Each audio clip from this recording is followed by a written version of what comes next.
I didn't scream when I saw the empty garage at 11:47 at night. I set my suitcase down and stared at the dry tire marks on the concrete like an auditor finding a doctored number. The issue wasn't a missing $80,000 car. The problem was, who had the audacity to take it? Who genuinely believed they would escape the consequences? And who thought I would swallow the betrayal silently like I always did? My name is Claire Butler. I am 34 years old, and my entire professional existence is predicated on a single, unwavering principle. People lie, but systems do not. As the Director of Risk Controls for Northline Fleet Integrity, my daily reality involves dissecting complex warranty fraud, identifying structural failures in corporate narratives, and proving beyond a shadow of a doubt when someone is falsifying a six-figure commercial vehicle claim. I spend my life looking for the cracks in the facade, hunting for the exact moment a story stops making sense. I had just spent the last 5 days in Denver doing exactly that. I spent 80 hours trapped in a fluorescent-lit conference room, systematically dismantling a coordinated logistics scam perpetrated by a regional trucking syndicate. I was exhausted to my very bones. All I wanted was the quiet, predictable sanctuary of my own home. It was exactly 11:47 at night. The rain was coming down in freezing, relentless sheets, slicking the suburban streets of my neighborhood into dark, reflective mirrors. The wind howled against the windshield of my rideshare as it pulled away, leaving me standing alone on the driveway.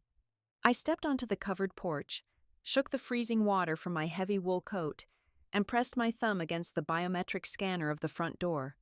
The deadbolt clicked open with a satisfying, heavy thud. I stepped inside.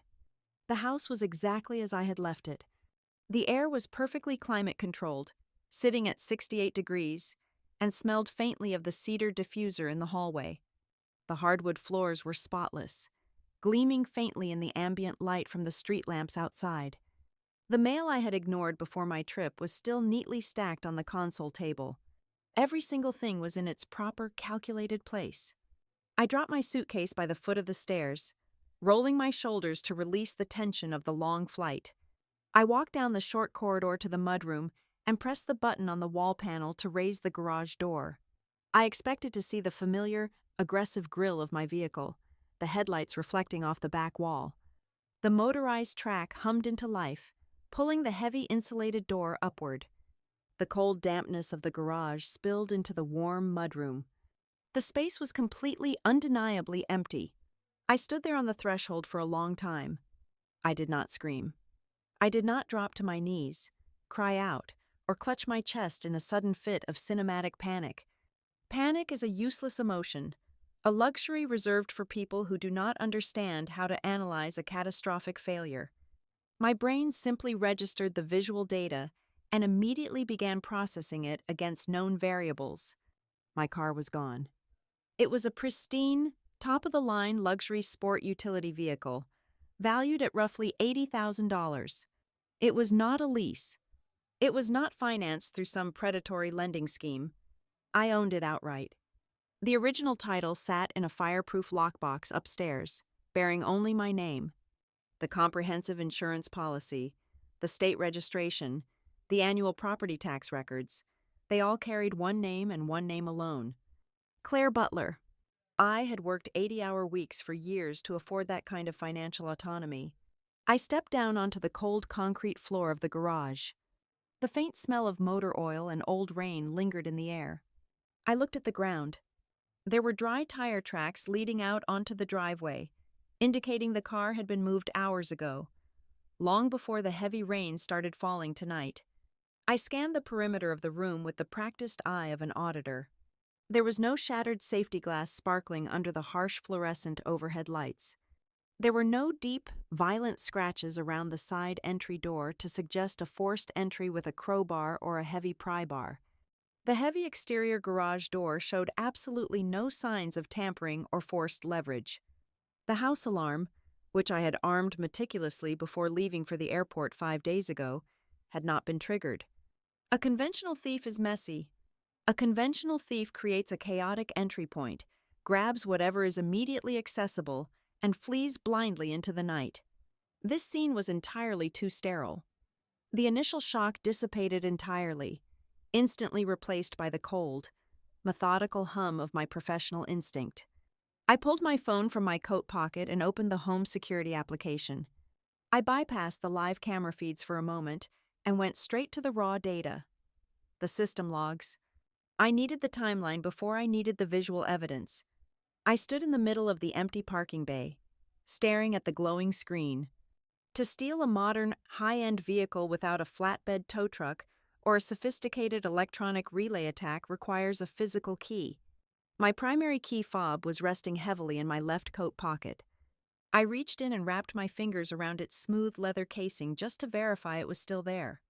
It was cold to the touch. That left the secondary key. The spare key was not tossed casually in a ceramic bowl by the front door. It was not hanging on a brass hook in the mudroom next to an umbrella. I do not leave expensive liabilities lying around in plain sight. The secondary fob was locked inside a solid steel biometric safe, bolted securely to the lower shelf of the heavy oak desk in my home office. To get that key, someone had to bypass the exterior locks of the house without triggering the perimeter alarm, walk directly to the office, and know exactly how to access the safe. They needed a code, a registered fingerprint, or the physical override key. This was not a random crime of opportunity. This was not a neighborhood teenager looking for a joyride. This was a highly targeted, unauthorized extraction. The perpetrator possessed intimate, detailed knowledge of my home layout, my personal security protocols, and the exact location of my secure storage. I scrolled down the application screen, my thumb swiping past the mundane daily logs, focusing entirely on the sensor history for the interior doors. The front door had opened and closed 5 days ago when I left for my departing flight. Then there was absolute digital silence. Until yesterday. My finger hovered over the screen. The digital log showed a clear, undeniable sequence of entry. The motion sensor in the main hallway had activated. 10 seconds later, the magnetic contact sensor on the home office door registered an opening. The timestamp was precise. It was exactly noon the previous day. At noon yesterday, I was sitting in a crowded airport lounge in Colorado, drinking terrible black coffee and reviewing a forensic accounting report on my laptop. Whoever was inside my house had walked with purpose and absolute confidence. They knew I was out of town. They knew my schedule. They knew the house was perfectly empty. I backed out of the system logs and tapped the icon for the recorded video feeds. I needed to see the face of the person who had casually dismantled my sense of security and driven away with my property. I stared at the dark screen as the application buffered, preparing to load the high-definition footage from the living room camera. I knew, deep down in the pit of my stomach, what I was about to see. The total absence of forced entry, the specific knowledge of the safe, the calculated timing of the breach. It all pointed to a single devastating conclusion. I gripped the phone tightly, staring at the blank garage wall, and let the cold reality wash over me. I spoke into the empty, echoing space, my voice dead flat and devoid of any warmth. If it is family, this is worse than a thief. The video feed buffered for a fraction of a second before snapping into clear footage. I stood in my hallway, the cold glow of my phone illuminating my face, and watched my own living room from noon the previous day. The heavy oak front door swung inward. There was no forced entry because the person entering used a physical key. It was the emergency brass key I had handed over 3 years ago with explicit instructions that it was only to be used if a water pipe burst or the security monitoring company reported a fire while I was traveling. My mother, Diane, stepped onto the hardwood floor. She did not look around nervously. She did not check the corners. She walked in with the casual, entitled stride of a woman entering a boutique hotel room she had already paid for. Right behind her came Landon. My 26-year-old brother was dressed in a tailored linen blazer that he absolutely could not afford, holding his phone up high at a severe angle. He was recording a selfie video, flashing his perfectly veneered teeth, completely oblivious to the fact that he was documenting his own trespassing. He was likely talking to his modest, artificially inflated social media following about the grind, or manifesting wealth, or whatever buzzwords he was currently using to avoid getting a legitimate job. I tapped the screen, switching the feed to the hallway camera. I expected them to wander, to maybe look for the spare key in the obvious places. They did not. Diane marched with military precision straight toward my home office. This was the moment the betrayal shifted from an annoying boundary violation to a severe breach of trust. I watched my mother walk behind my desk. She did not rummage through the top drawers. She did not lift the keyboard. She bypassed every logical hiding spot and reached directly behind a stack of hardbound industry manuals on the bottom bookshelf. She pulled out the small, hollowed-out decorative box where I kept the mechanical override key for the biometric safe. She knew exactly where it was. You do not guess a hiding spot like that on your first try. Finding that key meant she had spent previous visits systematically tearing apart my private workspace while I was out of the room. She had audited my life. She had mapped my vulnerabilities. I watched her slide the mechanical key into the backup lock of the safe. The heavy steel door popped open. She reached inside, pulled out the leather-wrapped key fob for my vehicle, and held it up like a trophy. She turned and tossed it to Landon. He caught it with one hand, gave his mother a high five, and pocketed it. They were smiling. They were utterly relaxed. They looked like a family packing for a pleasant afternoon picnic, not two adults executing a coordinated theft. I switched the feed one last time to the garage camera. The visual data matched the physical evidence I had already processed. Landon hit the unlock button on the fob. The aggressive daytime running lights of my vehicle flashed twice, illuminating the dark garage. Landon opened the driver's side door, but he did not get in right away. This was where my analytical brain caught a discrepancy. He was holding something. It was a thick, standard-sized brown manila envelope. He leaned into the cabin and deliberately shoved the envelope deep into the center console. He patted it once, ensuring it was secure, before sliding into the premium leather seat. Why bring a thick envelope of documents to simply borrow a car for a weekend? The detail filed itself away in the back of my mind, a loose thread waiting to be pulled. The engine roared to life, the garage door rolled up, and they backed out into the daylight. I closed the security application. The silence of the house felt suffocating now. I opened my dialer and tapped Diane's contact name. The phone rang twice before she answered. Immediately, the ambient noise of a high-end dining establishment flooded through the speaker. I could hear the clinking of crystal wine glasses, the low murmur of wealthy patrons, and the soft notes of a live jazz quartet in the background. "Hi, sweetheart," Diane chirped, her voice dripping with artificial sweetness. "How was the flight back from Denver? Did you get a cab from the airport all right?" She was playing the role of the attentive, caring mother flawlessly. It was a performance designed to disarm me, to make me question my own anger before I even voiced it. "My car is gone," I said. My voice was completely flat. I did not match her energy. I did not offer a greeting. There was a microscopic pause on the line, just long enough for her to realize I was not playing the game. "Oh, honey, don't be dramatic. It is not gone. Landon just needed to borrow it for a few days." "Landon took a vehicle that does not belong to him," I corrected her, keeping my tone perfectly level. "Using a key you illegally extracted from my locked safe." "Illegally?" Diane let out a sharp, forced laugh. "Listen to yourself. You sound like a police officer. You are his sister. He has that massive weekend investor retreat at the lake.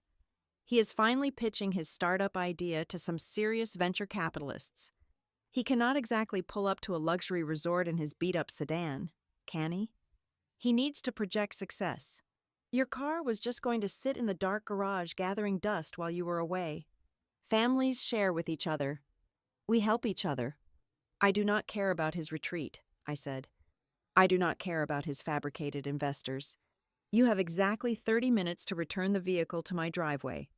If it is not here by 12:20 in the morning, I am escalating the situation."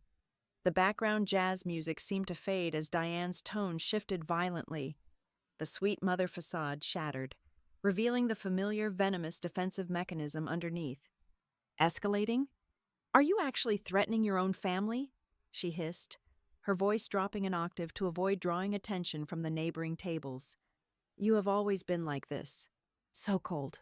So incredibly selfish. You make six figures. You live in that massive house all by yourself. And you cannot even let your own flesh and blood borrow a car to help build his future?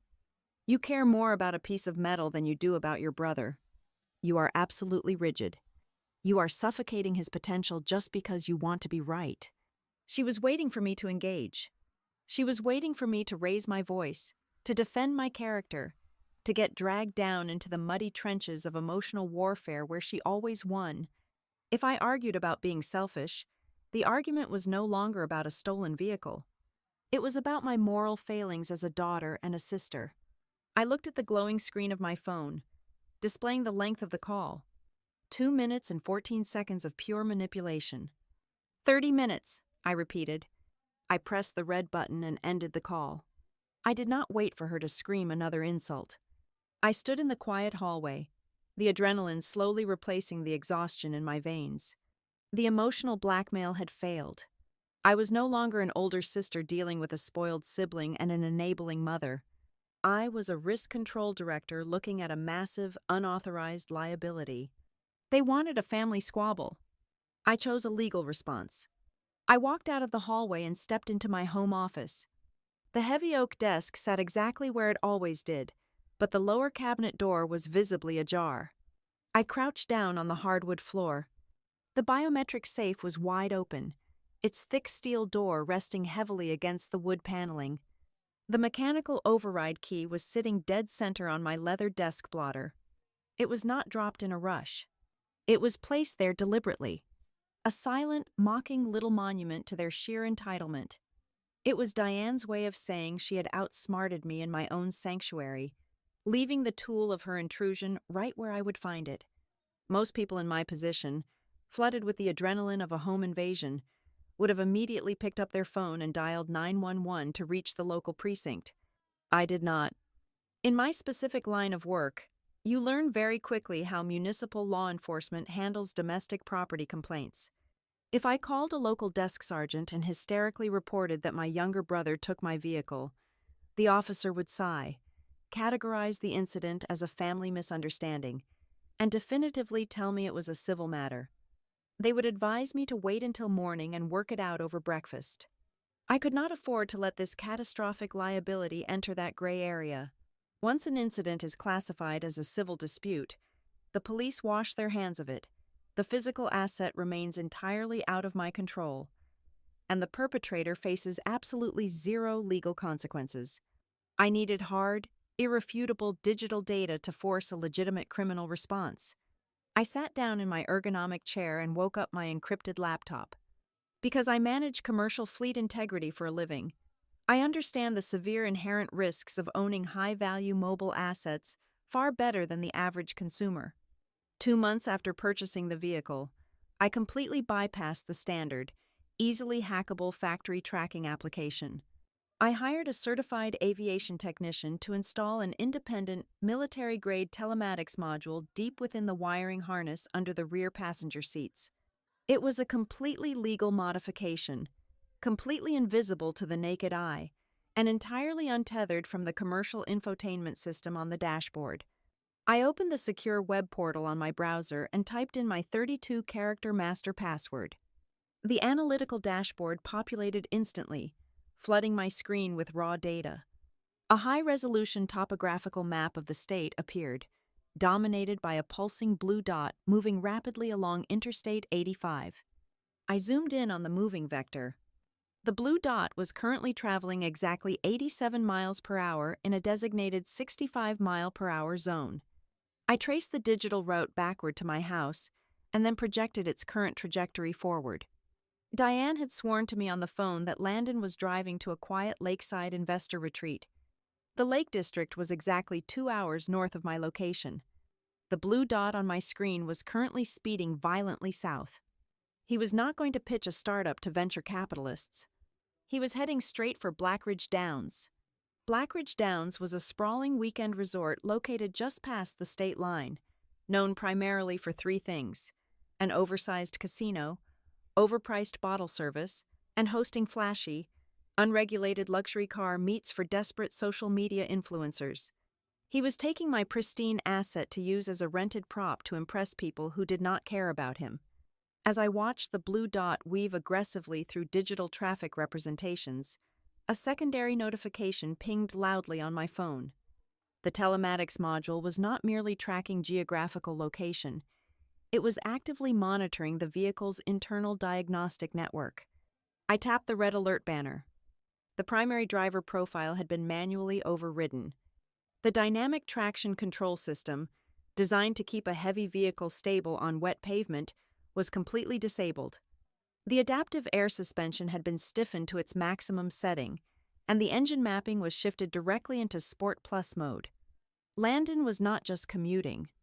He was driving aggressively on slick, dark roads, pushing a massively powerful engine far beyond his amateur capabilities, purely to show off to whoever was watching his live video feed. I minimized the tracking map and opened a hidden password-protected folder on my hard drive. Over the past 6 years, I had quietly documented the family's endless financial cover-ups.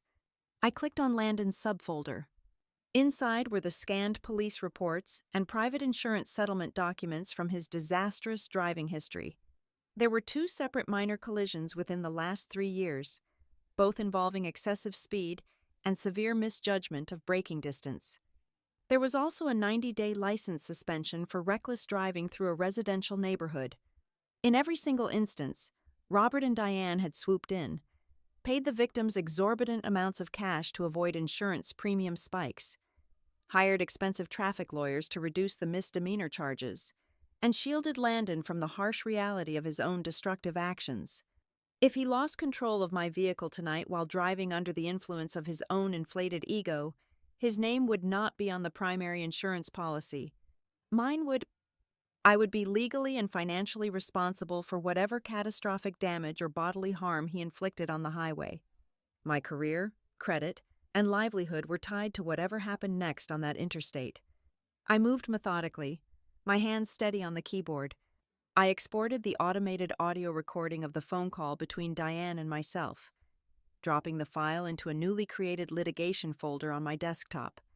I downloaded the video clips from the hallway, the office, and the garage cameras, ensuring the specific timestamps were visibly burned into the corner of the footage. I took 3 distinct screenshots of the live telematics dashboard, capturing the extreme speed, the disabled safety systems, and the precise GPS coordinates. I organized the data chronologically. This was no longer a family problem. It was evidence ready for a prosecutor. I did not call the local police precinct.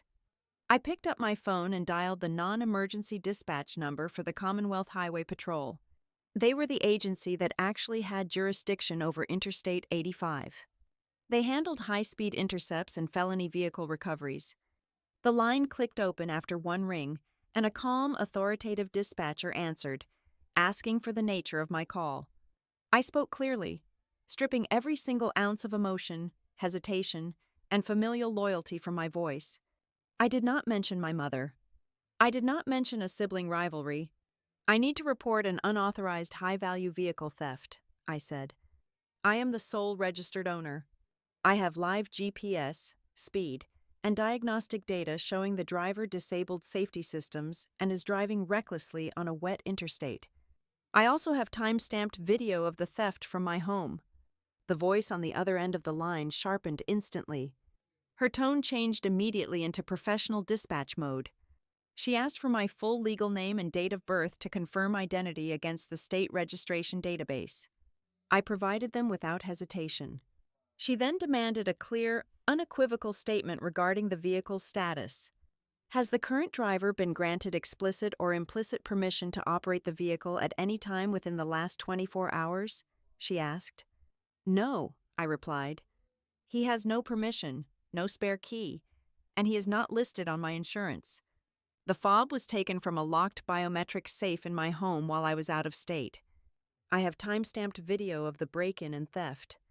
Understood, ma'am, the dispatcher said, the sound of rapid typing echoing over the connection. I need the license plate, the vehicle identification number, the make, model, and a physical description of the unauthorized operator. I gave the license plate phonetically and recited the 17-character VIN from memory.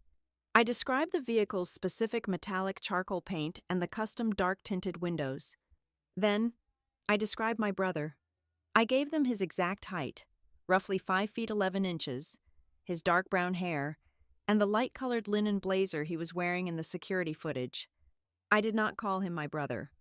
I referred to him strictly as a male suspect in his mid-20s. Giving him a familial title would only invite unnecessary discretionary leniency from the responding officers. "Copy all," the dispatcher confirmed. "We are broadcasting a priority alert to all active units operating within a 20-mile radius of the target coordinates. Stay on the line, Ms. Butler." I put the call on speaker and carried my phone from the office down the hallway to the kitchen. I needed a glass of water.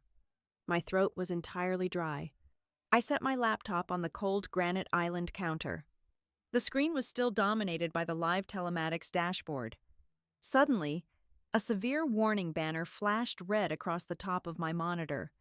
The vehicle's speed, which had been fluctuating in the high 80s, spiked violently. The digital readout climbed rapidly. 89, 92, 94. It stabilized just below 95 miles per hour. He was traveling at that velocity in a zone strictly designated for a maximum of 65. The sheer physical danger of that metric made my stomach turn. A luxury sport utility vehicle of that size and weight, traveling at 95 miles per hour on slick, rain-soaked asphalt with the traction control actively disabled, was a rolling kinetic weapon. If he encountered a sudden patch of standing water or a slower-moving commercial truck changing lanes, the laws of physics would override his non-existent driving skills instantly. A high-speed pursuit in these conditions would be catastrophic. The State Patrol would know this. They would have to execute the intercept strategically. Right at that moment, my secondary personal cell phone vibrated violently against the granite countertop. The caller identification displayed Landon's name, accompanied by a video call icon. He was not calling to apologize or negotiate. He was calling to gloat. I muted the dispatcher on my primary phone and accepted the incoming video request on my personal cell. Landon's face filled the screen. He was illuminated by the custom ambient purple lighting I had installed in the vehicle's interior. He had one hand resting casually at the 12 o'clock position on the steering wheel, and the other holding his phone high up to capture his own face. The loud, pulsing bass of a rap track I did not recognize vibrated through the audio feed. He was completely relaxed, totally unaware of the digital crosshairs currently locked onto his location. "Hey, sis," Landon shouted over the music, flashing a wide, arrogant grin.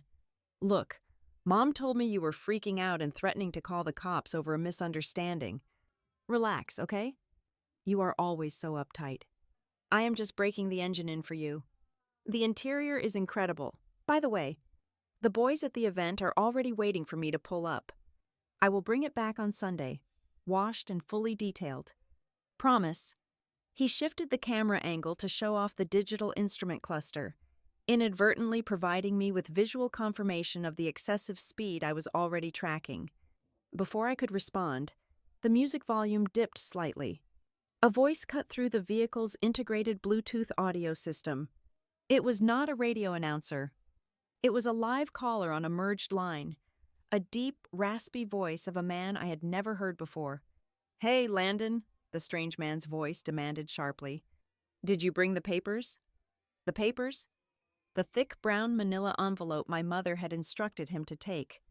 The package he had so carefully wedged into the center console before backing out of my garage.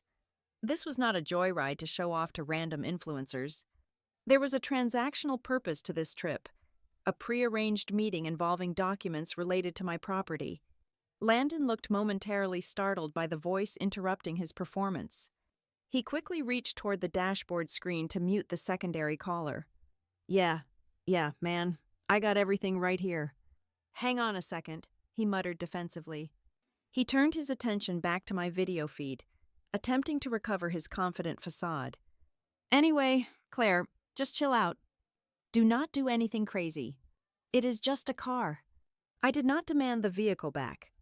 I did not threaten him with the highway patrol. Arguing would only cause him to panic, and a panicked driver traveling at 95 miles per hour is a deadly variable. I needed him calm, predictable, and traveling in a straight line toward the waiting units. I looked directly into the camera lens, keeping my expression entirely blank, and delivered a single, calculated directive. Just keep driving, Landon. I ended the video call immediately. I unmuted the dispatcher on my other device. The background static of the emergency channel hissed softly. "Ms. Butler, are you still on the line?" the dispatcher asked. "I am here," I replied. "The suspect just initiated contact. He remains entirely unaware of the tracking. He confirmed his destination and intent to keep the vehicle through the weekend." "Understood. Be advised, we have a visual," she announced, her voice tightening with professional focus. "Unit Victor 7 has acquired the target vehicle traveling southbound. Due to the high rate of speed and adverse weather conditions, they are not initiating a direct pursuit to avoid a flight response. They are pacing him from a safe distance.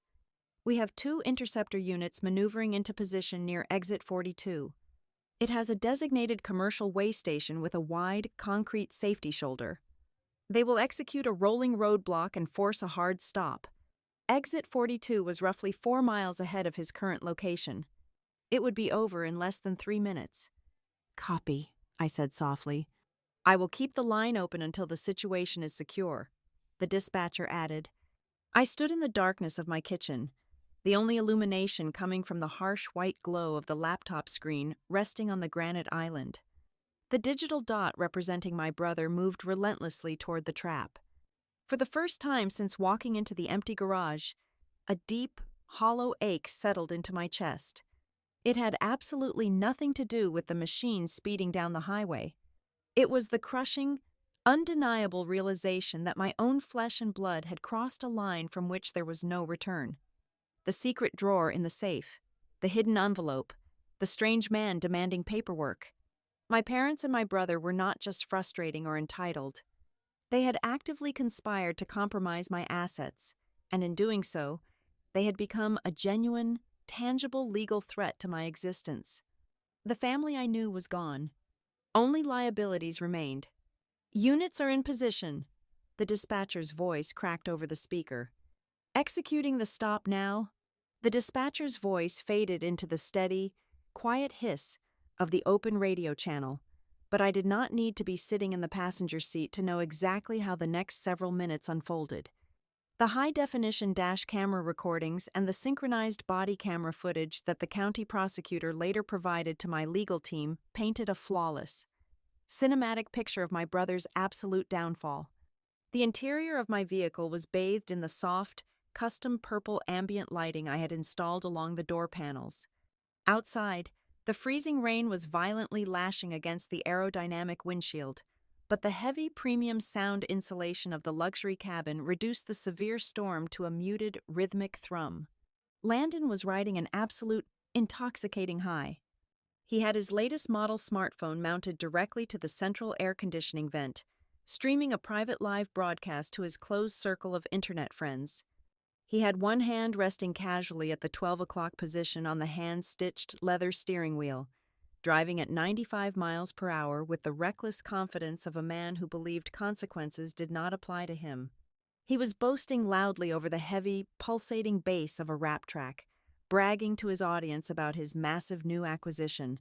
He did not frame the situation as borrowing a vehicle for a weekend trip. He explicitly told his viewers that he had finally moved some financial assets around and locked down the title to a premium ride. It was a pathetic, highly transparent performance designed to mask his actual reality.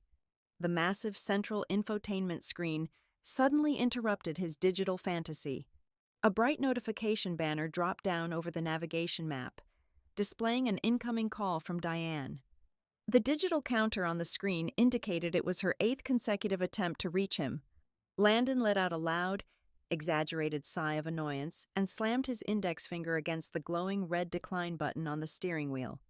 A fraction of a second later, a text message preview flashed across the dashboard display. It read loudly and clearly, "Turn the car around right now. Claire is acting completely insane and is calling people. Landon scoffed audibly, a sound captured perfectly by the cabin microphone.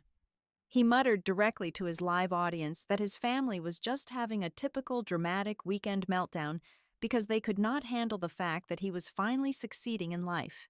He genuinely, fundamentally believed that my firm boundary was just another emotional hurdle he could easily ignore, a minor inconvenience that our mother would inevitably smooth over with empty apologies and a cooked breakfast by Sunday morning. He crossed the county line, his foot heavy on the accelerator, completely oblivious to the digital net tightening around him. That was the exact moment the comfortable darkness in his rearview mirror was violently shattered. A brilliant, blinding burst of flashing blue and red strobe lights ignited the rain-soaked highway directly behind his rear bumper. The dash camera audio picked up Landon cursing sharply. His arrogant posture immediately slumped into the expensive leather seat. He smacked the steering wheel with the open palm of his hand, complaining bitterly to his live stream viewers that a state trooper was going to hit him with a massive speeding ticket and ruin his entire schedule for the evening event. He tapped the brakes, signaling his intent to pull over to the right lane, expecting a totally routine traffic stop. He expected a bored, tired officer to hand him a piece of paper. He had absolutely no idea he was the primary target of a coordinated felony intercept. Before Landon could even begin to merge into the slower lane, a second, completely unmarked interceptor unit materialized out of the heavy rain from the left passing lane. Its hidden grille lights flared to life, shining blindingly bright, perfectly boxing my vehicle in from the driver's side. Then, a third fully marked highway patrol cruiser merged aggressively directly in front of his front bumper, tapping its heavy brakes and forcing Landon to decelerate rapidly to avoid a rear-end collision. It was a textbook, perfectly executed rolling roadblock. Real panic finally set into his voice. The artificial bravado evaporated instantly into the cold air. The lead police cruiser guided the entire three-car formation forcefully toward the wide, brightly lit concrete shoulder of the commercial way station situated exactly at exit 42. As soon as the heavy luxury vehicle rolled to a complete, shuddering halt on the wet concrete, the environment instantly transformed into a highly tactical theater. The patrol cruisers did not park casually behind him like a standard traffic enforcement stop. They stopped at sharp, defensive, outward-facing angles. 3 heavily armed state troopers stepped out into the freezing, pouring rain, taking immediate tactical cover behind their reinforced ballistic vehicle doors. They unholstered their service weapons, keeping them pointed downward but ready. The high-intensity halogen spotlights mounted on the roofs of the police cruisers were locked directly onto my dark-tinted windows, rendering Landon completely blind to what was happening outside the glass. The external public address system of the primary lead cruiser cracked open, the commanding officer's voice booming forcefully over the loud sound of the crashing storm. The command was sharp, calculated, and left absolutely zero room for interpretation or argument. "Driver, turn off the engine immediately. Take the keys and drop them out of the driver's side window. Place both of your hands extended outside the vehicle where we can see them. Do it right now." The interior cabin camera showed Landon hyperventilating. His eyes were wide with sheer, unadulterated terror. His hands were trembling so violently, he could barely manage to press the metallic engine start and stop button on the dashboard. The engine cut out, plunging the cabin into silence. He fumbled frantically in his pockets, retrieved the heavy leather-wrapped key fob, and dropped it onto the wet asphalt outside. He thrust his bare hands out into the freezing downpour, his expensive designer linen jacket instantly soaking through to his skin. 2 state troopers advanced rapidly and cautiously along the flanks of the vehicle. One officer grabbed Landon's wrists firmly, dragged him roughly out of the heated luxury seat, and slammed his chest securely against the slick, wet exterior quarter panel of my car. The harsh, heavy metallic ratcheting sound of solid steel handcuffs snapping shut tightly around his wrists was clearly audible on the body camera microphone. Landon immediately began to cry. It was not a figure of speech. He was weeping openly and loudly, the freezing rain mixing heavily with his tears. He started screaming frantically over the howling wind. Wait, please. There is a massive mistake here. This is my older sister's car. My mother gave me the keys today. She gave me explicit permission to drive it. It is just a massive family misunderstanding. I swear to God. Please, you just have to call my mother. She will explain everything. The troopers completely ignored his hysterical pleading. They treated him exactly like a dangerous suspect caught actively operating a stolen, high-value mobile asset. While one officer physically secured a sobbing Landon in the back cage of the freezing patrol car, a second officer initiated a mandatory visual sweep of the interior cabin to ensure there were no other hidden occupants or immediate physical threats. The officer opened the driver's side door, shined his heavy tactical flashlight across the premium floor mats, and then reached directly for the center console between the seats. He popped the latch open. The officer pulled out the thick brown manila envelope that Landon had so carefully hidden inside my garage just hours earlier. The trooper opened the unsealed flap and illuminated the hidden contents with his bright flashlight. The body camera captured the documents in absolutely perfect clarity. The first piece of paper was a clean photocopied replica of my previous year's official vehicle registration. The second document was far more devastating to the family narrative. It was an official State Department of Motor Vehicles title transfer form. It was meticulously and completely filled out. It listed my exact legal name, my home address, and the unique 17-character vehicle identification number. It listed Landon Butler as the sole recipient and the new legal owner of the asset. The only single element missing from the entire fraudulent document was my physical signature on the bottom dotted line. The situation immediately escalated from an unauthorized joyride to a heavily premeditated financial crime. A third trooper conducted a thorough, invasive pat-down search of Landon's soaked clothing outside the cruiser. He extracted Landon's thick designer wallet and began pulling out the various plastic cards. Nestled tightly between a maxed-out credit card and a plastic gym membership tag was a brand-new, freshly printed automotive insurance identification card. The trooper held it up directly to the body camera lens. The paper card carried the correct vehicle identification number for my $80,000 asset. But the primary insured driver listed securely in bold black ink was not Claire Butler. It was Landon Butler. You do not print a fraudulent official insurance card in your own name to simply borrow a car for a weekend retreat.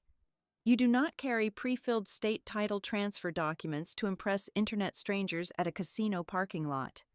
As the heavy yellow strobe lights of a commercial flatbed tow truck arrived on the scene to securely winch my vehicle away to an impound lot, Landon sat shivering violently in the dark cage of the police cruiser. He was completely isolated. The tired narrative of the misunderstood little brother making a mistake had shattered permanently. He was no longer a boy taking a joyride. He was a documented, handcuffed link in a highly coordinated, premeditated family conspiracy to execute a fraudulent transfer of a major financial asset. The clock on my kitchen microwave read exactly 12:15 in the morning when the phone on the granite island began to vibrate violently. The caller identification displayed my mother's name. I let it ring 3 times, allowing the digital recording software on my device to engage completely, before I dragged my finger across the green icon to accept the call. Diane did not bother with a greeting. She launched instantly into a hysterical, breathless tirade. "He is in handcuffs. Claire. They have him in the back of a police cruiser in the freezing rain. They treated your brother like a violent street criminal. How could you do this? How could you be so utterly heartless and vindictive to your own flesh and blood?" Her voice was shrill, perfectly engineered to induce guilt, to make me feel like the aggressor rather than the victim of a targeted theft. I stood entirely still, my expression blank, staring out the dark kitchen window. "I am not the one who put him in handcuffs, Diane," I replied, my voice completely devoid of the emotional static she was desperately trying to generate. Landon made a series of highly calculated choices. He illegally entered my private residence. He breached a secure biometric safe. He extracted a physical key without authorization. He operated a vehicle at extreme, reckless speeds on a public interstate. And when the highway patrol intercepted him, they did not just find a negligent driver. They discovered a pre-filled title transfer document and a forged insurance card bearing his name. This is a felony, not a misunderstanding. There was a sharp intake of breath on the other end of the line. The sheer velocity of the facts hit her like physical blows. But my mother was a master of psychological evasion. When confronted with an impenetrable wall of evidence, she immediately attempted to rewrite the narrative reality. "You are twisting everything out of proportion," she stammered, her tone shifting rapidly from righteous fury to a frantic, wounded defense. "That brown envelope was just paperwork I prepared for the future. His birthday is coming up in 3 months. Your father and I thought it would be a beautiful, unifying gesture if you signed the vehicle over to him as a gift to help launch his career. The forms were just printed out to save you a trip to the registry. And that insurance card? That was clearly a massive clerical error by the brokerage firm. They must have printed his name on the temporary binder by mistake while we were getting quotes." I closed my eyes for a brief moment, absorbing the sheer, breathtaking audacity of the lie. She was no longer defending an impulsive, foolish decision made by a 26-year-old boy. She was actively attempting to cover up a highly coordinated, premeditated scheme to legally sever my ownership of the vehicle. They had planned to put him behind the wheel, establish a false paper trail of insurance and possession, and then socially engineer me into signing away the title under the guise of family duty once the physical asset was already under his control. Before I could dissect her fabricated defense, a loud rustling sound echoed through the speaker. A heavy booming voice replaced Diane's frantic pitch. My father, Robert Butler, had physically snatched the phone away from her. "Listen to me very carefully, young lady," Robert growled, instantly deploying the heavy patriarchal authority he had used to dominate our household for 3 decades. "You are going to call the local precinct right now. You are going to tell them you made a massive mistake, that Landon had your full permission, and you are going to drop every single one of these ridiculous charges. If you drag my son and this family through the mud over a car, I will completely sever all ties with you. You will be entirely cut out of the family trust.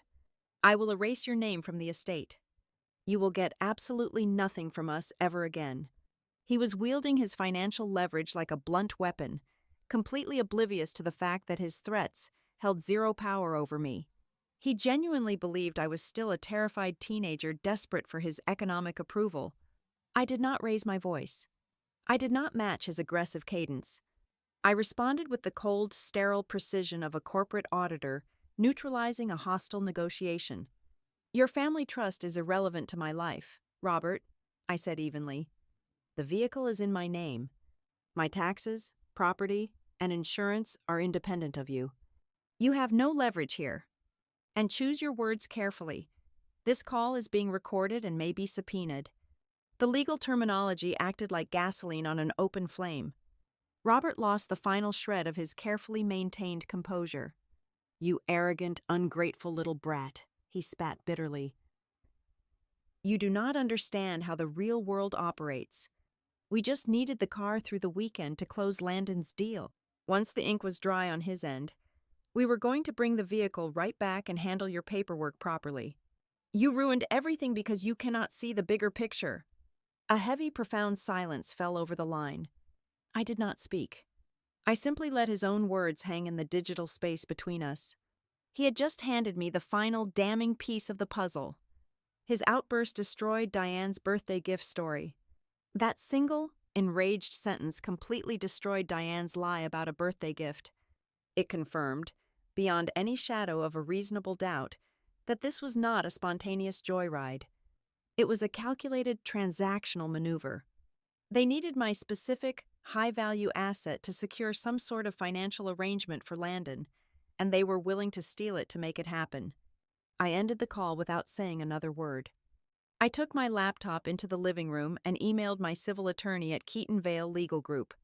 I attached the organized evidence, the security footage, telematics data, Diane's call, and a transcript of Robert's admission.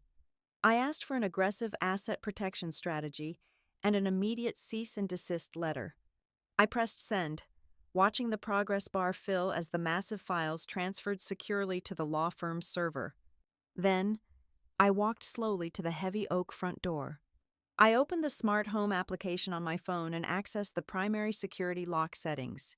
I completely deleted the existing numerical master code that I had used since moving in.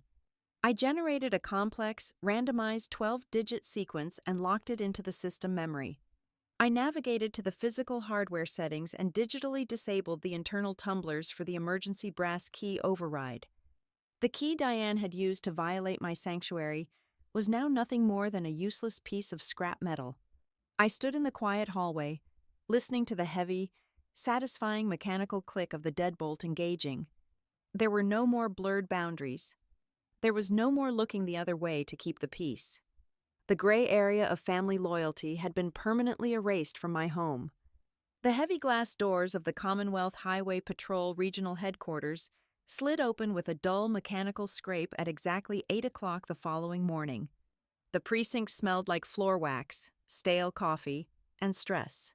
I walked toward the front reception desk, holding a thick, perfectly organized legal binder and a secure encrypted flash drive containing the consolidated digital evidence my attorney had instructed me to submit.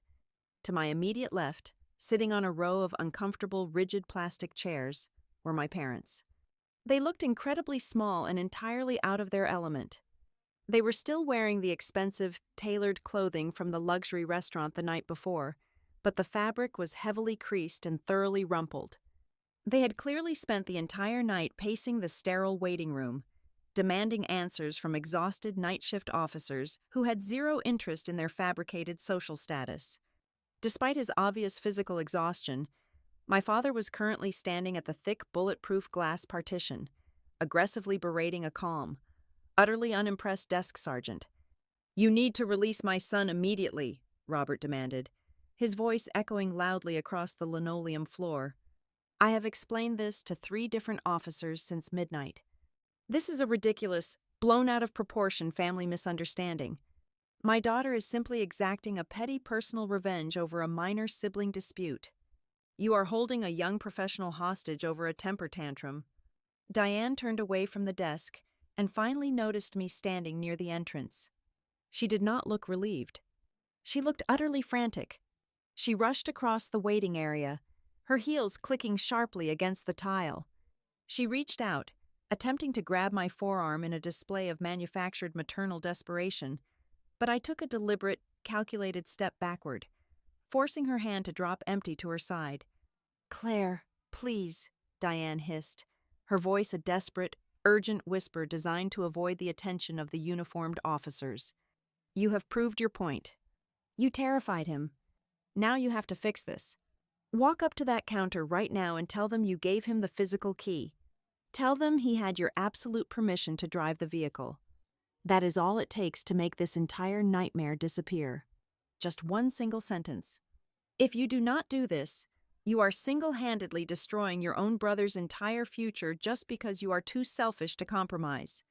I looked directly into her bloodshot eyes. I did not raise my voice. I did not engage in the emotional theater she so desperately craved. I simply adjusted the grip on my legal binder and delivered the only response that mattered. "I will answer with evidence. I will not answer with emotion." A heavy steel security door buzzed loudly and swung open. A tall, sharply dressed investigator, wearing a dark gray suit and a silver badge clipped to his belt, stepped out into the lobby. He held a thick manila file folder in his left hand. He called my name clearly. I approached the partition. He introduced himself as Investigator Miller and motioned for me, and subsequently my parents, who aggressively trailed behind me, to step into a small, windowless auxiliary interview room just off the main lobby. We sat around a scratched faux wood laminate table. Investigator Miller slid a single sheet of paper across the table toward me. It was the standard vehicle release authorization form, granting me the legal right to retrieve my property from the designated county impound lot. I retrieved a pen from my bag and signed my full legal name with steady, precise strokes. "Do not process that form yet, officer," Robert interjected loudly, puffing out his chest in a desperate attempt to reclaim control of the room. "As the head of this family, I am officially informing you that my daughter is withdrawing her initial complaint. The vehicle was borrowed with implied consent. My son did not steal anything. Investigator Miller did not look at my father. He kept his eyes locked entirely on the open file folder in front of him. Sir, the state does not require a complaining witness to press charges when we have a suspect caught dead to rights operating a stolen vehicle with forged state documents. However, since you brought up the issue of implied consent, I think you should review the primary arresting officer's official incident report. Investigator Miller flipped a page and read in a flat tone. During the stop, the suspect stated on body camera, quote, "My mother promised me my sister would never actually have the nerve to report it stolen." End quote. The investigator closed the file with a sharp, echoing snap. Your son explicitly admitted on camera that he knew the registered owner did not consent to the removal of the asset, and that he relied entirely on a third-party assurance that the victim would be too intimidated to involve law enforcement. That completely destroys your defense of a simple misunderstanding. The color instantly drained from Diane's face. Her mouth opened, but absolutely no sound came out. The undeniable reality of the body camera footage had completely paralyzed her. Beside her, Robert underwent a rapid, terrifying psychological transformation. The arrogant, protective patriarch vanished in a fraction of a second. The instinct for pure, unadulterated self-preservation took absolute control. "I told you this was a catastrophic idea," Robert suddenly shouted, turning violently toward his wife. He pointed an accusatory finger directly at Diane's face. "I had absolutely nothing to do with this lunacy. I was asleep upstairs when you two hatched this idiotic scheme. This is entirely between you, your reckless son, and Claire. Do not drag my name into this mess." He was actively, desperately throwing his own wife and son directly under the proverbial bus to save his own reputation. I opened my legal binder. I withdrew a secondary flash drive and placed it carefully on the scratched table directly in front of Investigator Miller. "Investigator," I said calmly, cutting through my father's frantic shouting. "When I initially reported the theft last night, I provided the exterior and interior hallway footage. This morning, my security system finished backing up the secondary garage angle data to the cloud server. I turned my head very slowly and looked directly at my father. This specific video file contains high-definition footage with synchronized audio, recorded precisely 3 minutes before the vehicle reversed out of my property. It clearly shows Robert Butler standing inside my garage. He is physically leaning against the passenger side door. He then points directly at the center console and loudly instructs Landon not to forget the brown envelope containing the fraudulent title transfer documents. The silence that fell over the small interview room was absolute and suffocating. The air seemed to freeze completely. Robert's mouth snapped shut. His entire body went rigid. The desperate, defensive pivot he had just attempted crumbled into dust. The power dynamic in the room had shifted violently and permanently. 30 minutes ago, they had confidently marched into the police precinct fully expecting to bully me into dropping the charges and taking their spoiled son home. Now, as Investigator Miller slowly reached out and picked up the flash drive with a look of intense professional interest, the cold, terrifying truth finally settled over my parents. They were no longer frustrated parents of a misunderstood boy. They were potential co-conspirators in felony auto theft and identity fraud. By 2 that afternoon, I was in Keaton Vale's conference room with my civil attorney, Sarah. She had just received the prosecutor's preliminary discovery packet, including scans of the evidence taken from the vehicle. Sarah projected the scanned contents of the brown manila envelope onto the large flat-screen monitor mounted on the conference room wall. Up until this exact moment, my mother had frantically clung to the narrative that the paperwork was simply an innocent, preemptive step toward a future birthday gift. A single glance at the digital timestamp on the bottom corner of the Department of Motor Vehicles transfer form completely obliterated that lie. The document had not been sitting in a drawer for months. The tiny, alphanumerical code at the footer indicated it had been generated and downloaded from the state portal exactly 3 days prior to the theft. But it was the second document in the scanned file that made the air in the room grow incredibly thin. It was a printed page from a prominent automotive valuation website, detailing the exact private party and trade and value of my specific $80,000 sport utility vehicle. Along the white margins of the printed page were several lines of cramped, hurried handwriting. I instantly recognized the sharp, aggressive penmanship. It belonged to my father. He had scribbled 3 highly specific financial terms next to the estimated cash value: valuation, refinance, collateral review. You do not conduct a collateral review for a birthday present. You conduct a collateral review when you are preparing to secure a massive loan against a hard physical asset. I leaned back in the heavy leather chair, and my professional instincts completely took over. My brain, trained to detect fraud and financial inconsistencies, began rapidly pulling together dozens of seemingly unrelated familial details from the past 8 months. The puzzle pieces did not just fall together, they locked into place with the heavy, undeniable sound of a closing vault. Landon had spent the entire year aggressively flaunting a highly curated, wildly expensive lifestyle on his social media accounts. He posted videos from chartered yachts, tagged himself in luxury penthouses, and wore designer watches that cost more than a standard annual salary. Yet, he had not held a verifiable, tax-paying job in over 2 years. Meanwhile, my father, who was usually obsessively vocal about his investment portfolios, had suddenly grown completely silent about the stock market. I recalled a brief, tense phone call 2 months ago where my mother had abruptly hung up when I casually asked why they were transferring large sums from their primary savings account into a secondary checking line. The secret was never about Landon wanting to look impressive for a weekend. The dark, suffocating reality was that my brother was drowning in catastrophic debt. Sarah Cross referenced Landon's name through a premium, proprietary financial database used by corporate investigators. The results populated on her laptop screen within seconds. Landon had not been courting venture capitalists. He had been heavily utilizing predatory, short-term lifestyle financing groups. These were perfectly legal, but utterly ruthless. Corporate entities that fronted massive amounts of cash to desperate social media influencers so they could rent exotic cars and mansions for content creation. They charged astronomical, compounding interest rates. Coupled with a recent devastating string of losses on offshore sports betting platforms, Landon was completely leveraged. He was entirely out of capital, and his creditors were actively calling in his markers. My family had not orchestrated a simple joyride. They had engineered a desperate, fraudulent financial lifeline. They planned to use my unencumbered vehicle as a physical demonstration of assets to pacify Landon's aggressive creditors. The plan was terrifyingly simple. They would hand him the keys, let him drive to the meeting, and use the forged insurance card to fake primary ownership. Once the creditors accepted the vehicle as temporary collateral, my parents would come home and pressure me into signing the transfer title, trapping me in his financial collapse.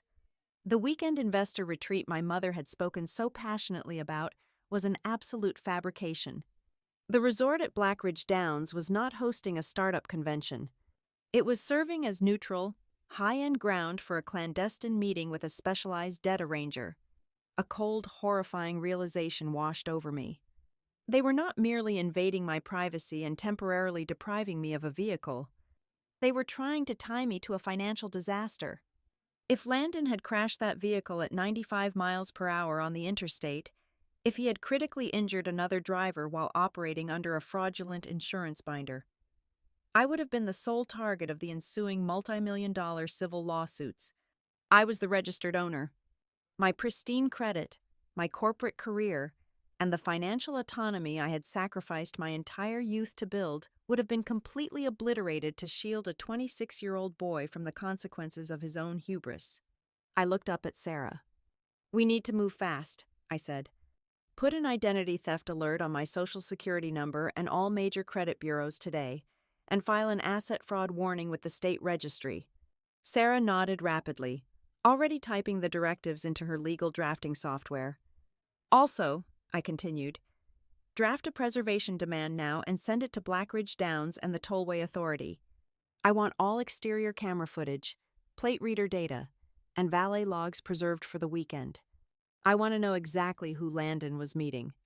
As Sarah's fingers flew across her keyboard, I looked out the large glass window at the gray, rain-swept city skyline. A profound, unexpected sense of quiet clarity settled over my chest. For the past 24 hours, a small, lingering ghost of familial guilt had been whispering in the back of my mind, questioning if I had reacted too harshly by calling the highway patrol. That ghost was now permanently dead. I was no longer an older sister trying to teach a reckless younger brother a difficult lesson about boundaries. I was a corporate risk director surgically amputating a parasitic network of manipulation, deceit, and financial ruin that had been quietly feeding off my stability for years.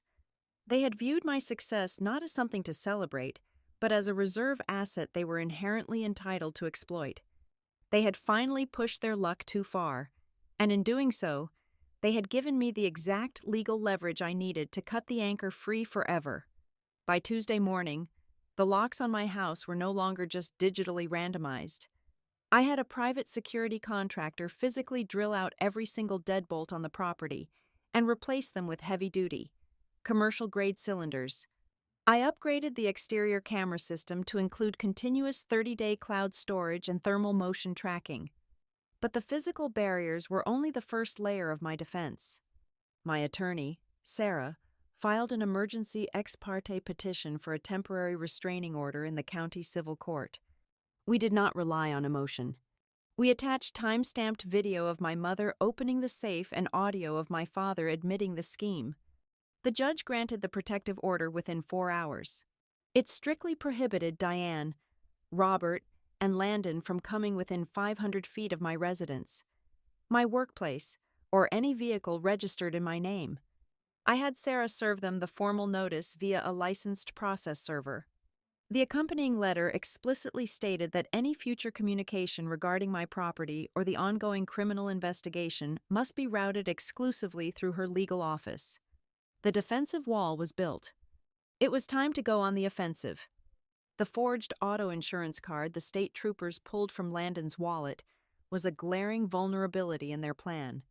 I drafted a formal, certified letter on firm stationery and mailed it directly to the regional compliance director of the brokerage firm listed on that fake document. I enclosed a copy of the police report and a photograph of the forged card. I requested an internal audit to trace the document's origin and made it clear I would pursue liability if an employee generated the fake binder using my VIN. That letter opened a new branch of the investigation. The police were no longer just looking at a stolen car. They were looking at systematic wire fraud and forged commercial instruments. The pressure began to fracture their carefully constructed social facade. Late Wednesday evening, a direct message appeared in my filtered inbox from an anonymous account. The sender identified himself as an old acquaintance of my brother from the automotive influencer group that hosted the weekend events. He had heard about the highway patrol intercept and decided to distance himself from the fallout. He sent me 3 high-resolution screenshots of a private group chat.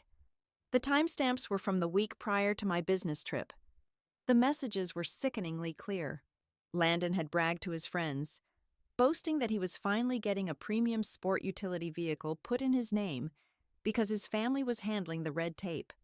He wrote that his parents were forcing me to hand over the title. It was absolute, incontrovertible proof of premeditation, and I immediately forwarded the screenshots to Sarah to add to the prosecutor's growing pile of evidence. When the reality of the restraining order and the escalating fraud investigation finally hit him, my father panicked. Robert completely abandoned his authoritarian posturing. He attempted to call my office line directly, bypassing the legal barrier. When my assistant forwarded his voicemail, his tone was entirely unrecognizable. The booming, demanding patriarch was gone. He sounded hollow, desperate, and remarkably soft. He pleaded with me to settle this privately. He offered to pay for the car, my legal fees, and even buy me a new one in cash if I stopped cooperating with the detective. He wanted a verbal agreement, a gentleman's handshake to sweep a felony under the rug. I did not return his call. I instructed Sarah to send him a single-sentence email. It stated that all settlement offers must be submitted in writing to my legal counsel for official review. By refusing to speak to him over the phone, I completely stripped him of his primary weapon. He could not manipulate, gaslight, or bully an email inbox. His silence over the next 48 hours told me he knew better than to put that offer in writing. While Robert tried to buy his way out, Diane reverted to her only remaining strategy, which was controlling the extended family narrative. She spent hours crying on the phone to my aunts and cousins, painting a tragic picture of a merciless daughter who was maliciously sending her own parents to a state penitentiary over a stolen car. She weaponized their sympathy, banking on the traditional belief that family loyalty supersedes the law. On Thursday afternoon, my Aunt Martha called me, her voice trembling with disappointment, asking how I could be so incredibly vindictive. I didn't argue. I sent the 30-second clip of Diane using the hidden key to open my safe. 10 minutes later, Aunt Martha called back. She was crying, but this time, it was out of sheer horror. The undeniable visual evidence of a mother robbing her own daughter shattered Diane's victim routine permanently. Within hours, the whisper network of our extended family completely reversed course. Diane's phone calls began going straight to voicemail. They were completely isolated. The real-world consequences of their actions were finally catching up to my brother with brutal efficiency. The influencer lifestyle he had sacrificed his integrity to maintain evaporated almost overnight. A local media production company, which had been in preliminary talks to hire Landon for a series of automotive review videos, ran a standard background check on him. The pending felony charges for grand theft auto and possession of forged state documents immediately flagged his file. They terminated his contract instantly. The event coordinators at Blackridge Downs, terrified of being associated with a criminal investigation involving predatory lenders, permanently banned his name from their guest lists. Without the borrowed luxury cars and the fake wealth, his social media following plummeted. He was 26 years old, facing severe prison time, and his entire fabricated identity had collapsed into absolute nothingness. I spent Friday evening sitting at my heavy oak desk, organizing the massive stack of legal binders in front of me. The county prosecutor had formally requested my presence at the initial arraignment hearing scheduled for the following Monday morning. In typical domestic dispute cases, the victim rarely shows up, allowing the defense attorney to negotiate a quiet, favorable plea deal by framing the incident as a private family matter that got out of hand. I refused to let that happen. I was not going to let them stand in front of a judge and claim this was a misunderstanding over a borrowed set of keys. I placed the printed copies of the forged insurance card, the telematics data showing the reckless speeding, the premeditated chat logs, and the restraining order neatly into a leather portfolio. I was going to stand in that courtroom, look them in the eye, and make sure the court saw exactly what I saw. I was going to demand accountability. The heavy oak doors of the county courthouse swung shut behind me at exactly 9 o'clock in the morning. The courtroom smelled of lemon polish and old paper, a sterile environment where emotional manipulation held absolutely zero currency. I took my seat in the front row of the gallery, flanked by my civil attorney, Sarah, and watched as Landon was led into the room. He was no longer wearing his expensive linen blazer. He was dressed in a standard issue, oversized orange jumpsuit, his wrists shackled to a waist chain. He looked incredibly pale, his eyes darting frantically around the room until they landed on me. I did not blink. I did not offer a comforting nod. I just stared back with the clinical detachment of an auditor observing a closed file. When the judge called the docket number, Landon's defense attorney immediately launched into the exact narrative I had anticipated. He stood tall, adjusting his silk tie, and attempted to paint the entire felony indictment as a massive overreaction to a simple domestic dispute. He used words like youthful indiscretion, implied familial consent, and temporary miscommunication.